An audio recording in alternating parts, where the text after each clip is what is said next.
871. Pois que Deus tudo sabe, não ignora se um homem sucumbirá ou não em determinada prova. Assim sendo, qual a necessidade dessa prova, uma vez que nada acrescentará ao que Deus já sabe a respeito desse homem? Isso equivale a perguntar por que não criou Deus o homem perfeito e acabado? Por que passa o homem pela instância antes de chegar à condição de adulto?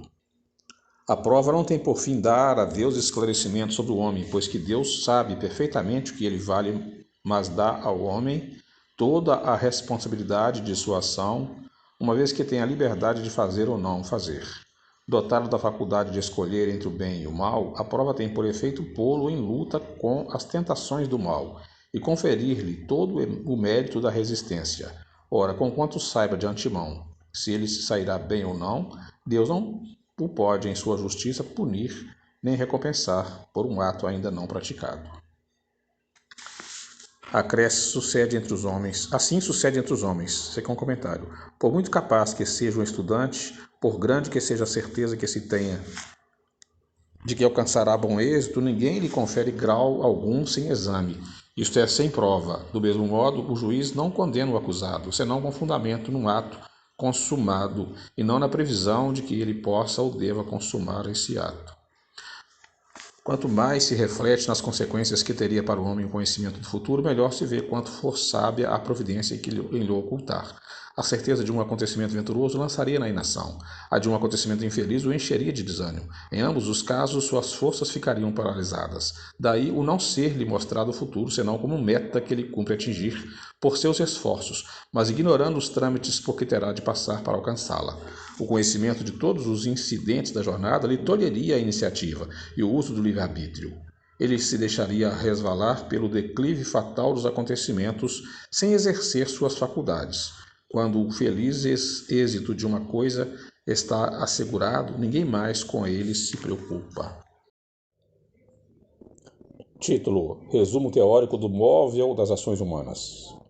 Pergunta 872. A questão do livre-arbítrio se pode resumir assim.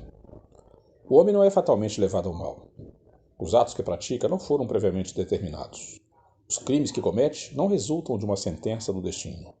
Ele pode, por prova ou por expiação, escolher uma existência que seja arrastada ao crime, quer pelo meio onde se acha colocado, quer pelas circunstâncias que sobrevenham, mas será sempre livre de agir ou não agir. Assim, o livre-arbítrio existe para ele, quando no estado de espírito, ao fazer a escolha da existência e das provas, e como encarnado na faculdade de ceder ou de resistir aos arrastamentos a que todos nós temos voluntariamente submetido. Cabe à educação combater essas más tendências. Falo-ai utilmente quando se basear no estudo aprofundado da natureza moral do homem. Pelo conhecimento das leis que regem essa natureza moral, chegar-se-á a modificá-la, como se modifica a inteligência pela instrução e o temperamento pela higiene. Desprendido da matéria e no estado de erraticidade, o espírito procede à escolha de suas futuras existências corporais, de acordo com o grau da perfeição a que haja chegado, e é nisto, como temos dito, que consiste, sobretudo, o seu livre-arbítrio. Essa liberdade, a encarnação não a anula. Se ele cede à influência da matéria, é que sucumbe nas provas que por si mesmo escolheu. Para ter quem o ajude a vencê-las, concedido-lhe é invocar a assistência de Deus e dos bons espíritos. Sem o livre-arbítrio, o homem não teria nem culpa por praticar o mal, nem mérito em praticar o bem. E isto a tal ponto está reconhecido que no mundo a censura ou o elogio são feitos à intenção, isto é, à vontade. Ora, quem diz vontade, diz liberdade. Nenhuma desculpa poderá, portanto, o homem buscar para o seu delito na sua organização física, nem abdicar da razão e da sua condição de ser humano, para se equiparar ao bruto. Se for assim, quanto ao mal, assim não poderá deixar de ser relativamente ao bem. Mas quando o homem pratica o bem, tem grande cuidado de averbar o fato à sua conta, como mérito, e não cogita de por ele gratificar os seus órgãos, o que prova que por instinto não renuncia malgrado à opinião de alguns sistemáticos, ao mais belo privilégio de sua espécie, a liberdade de pensar. A fatalidade, como vulgarmente é entendida, supõe a decisão prévia e irrevogável. de todos os sucessos da sua vida, qualquer que seja a importância deles. Se tal fosse a ordem das coisas, o homem seria qual máquina sem vontade? De que lhe serviria a inteligência desde que houvesse de estar invariavelmente dominado em todos os seus atos pela força do destino? Semelhante doutrina, se verdadeira, conteria a destruição de toda liberdade moral. Já não haveria para o homem responsabilidade, nem por conseguinte bem nem mal, crimes ou virtudes. Não seria possível que Deus, soberanamente justo, castigasse suas criaturas por faltas cujo o cometimento não dependera delas, nem que as recompensasse por virtudes de que nenhum mérito teriam. Ademais, tal lei seria a negação do progresso. Porquanto o homem, tudo esperando da sorte, nada tentaria para melhorar a sua posição, visto que não conseguiria ser mais nem menos. Contudo, a fatalidade não é uma palavra vã. Existe na posição que o homem ocupa na terra e nas funções que aí desempenha, em consequência do gênero de vida que seu espírito escolheu, como prova, expiação ou missão. Ele sofre fatalmente todas as vicissitudes dessa existência e todas as tendências boas ou más, que lhe são inerentes. Aí, porém, acaba a fatalidade, pois da sua vontade depende ceder ou não a essas tendências. Os pormenores dos acontecimentos, esses ficam subordinados às circunstâncias que ele próprio cria pelos seus atos, sendo que nessa circunstância podem os espíritos influir pelos pensamentos que surgiram. Há fatalidade, portanto, nos acontecimentos que se apresentam por serem estes consequência da escolha que o espírito faz da sua existência de homem. Pode deixar de haver fatalidade no resultado de tais acontecimentos, visto ser possível ao homem, pela sua prudência, modificar-lhe o curso. Nunca há fatalidade nos atos da vida moral.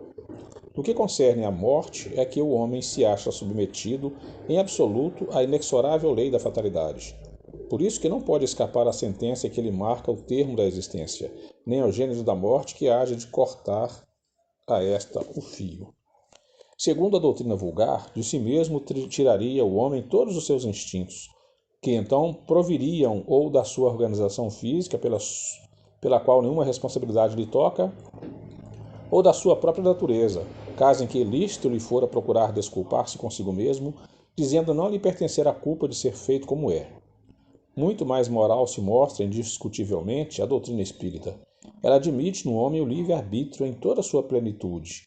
E se lhe diz que, praticando o mal, ele cede a uma sugestão estranha e má, em nada lhe diminui a responsabilidade, pois lhe reconhece o poder de resistir, o que evidentemente lhe é muito mais fácil do que lutar contra a sua própria natureza. Assim, de acordo com a doutrina espírita, não há arrastamento irresistível. O homem pode sempre cerrar ouvidos à voz oculta que ele fala no íntimo, induzindo-o ao mal, como pode cerrá-los à voz material daquele que lhe fala ostensivamente. Pode, ou pela ação de sua vontade, pedindo a Deus a força necessária e reclamando para tal fim a assistência dos bons espíritos. Foi o que Jesus nos ensinou por meio da sublime prece, que é a oração dominical, quando manda que digamos: não nos deixes sucumbir à tentação, mas livra-nos do mal. Essa teoria da causa determinante dos nossos atos ressalta com evidência de todos os ensinos que os espíritos nos han dado. Não só é sublime de moralidade, mas também, acrescentaremos, eleva o homem aos seus próprios olhos. Mostra-o livre de subtrair-se a um jugo obsessor, como livre é de fechar sua casa aos importúnios. Em deixar de ser simples máquina, atuando por efeito de uma impulsão independente da sua vontade, para ser um ente racional que ouve, julga e escolhe livremente de dois conselhos, Admitemos que, apesar disso, o homem não se acha privado de iniciativa, não deixa de agir por impulso próprio, pois que, em definitiva, ele é apenas o espírito encarnado, que conserva sob o envoltório corporal as qualidades e os defeitos que tinha como espírito. Conseguintemente, as faltas que cometemos têm por fonte primária a imperfeição do nosso espírito, que ainda não conquistou a superioridade moral que um dia alcançará, mas que nem por isso carece de livre-arbítrio. A vida corpórea lhe dá para se expungir das suas imperfeições mediante as provas por que passa, imperfeições que precisamente o tornam mais fraco e mais acessível às sugestões de outros espíritos imperfeitos. que delas se aproveitam para tentar fazê-lo sucumbir na luta em que se empenhou. Se dessa luta sai vencedor, ele se eleva. Se fracassa, permanece o que era, nem pior, nem melhor. Será uma prova que ele cumpre recomeçar, podendo suceder que longo tempo gaste nessa alternativa. Quanto mais se depura, tanto mais diminuem os seus pontos fracos, e tanto menos acesso oferece aos que procurem atraí-lo para o mal. Na razão de sua elevação, cresce-lhe a força moral, fazendo que dele se afaste os maus espíritos. Todos os espíritos mais ou menos bons, quando encarnados, constituem a espécie humana, e como o nosso mundo é dos menos adiantados, nele se conta maior número de espíritos maus do que de bons. Tal a razão porque aí vemos tanta perversidade. Façamos, pois, todos os esforços para que a este planeta não voltarmos após a presente estada, e para merecermos ir repousar em mundo melhor, em um desses mundos privilegiados, onde não nos lembraremos das nossas passagens por aqui, senão como de um exílio temporário.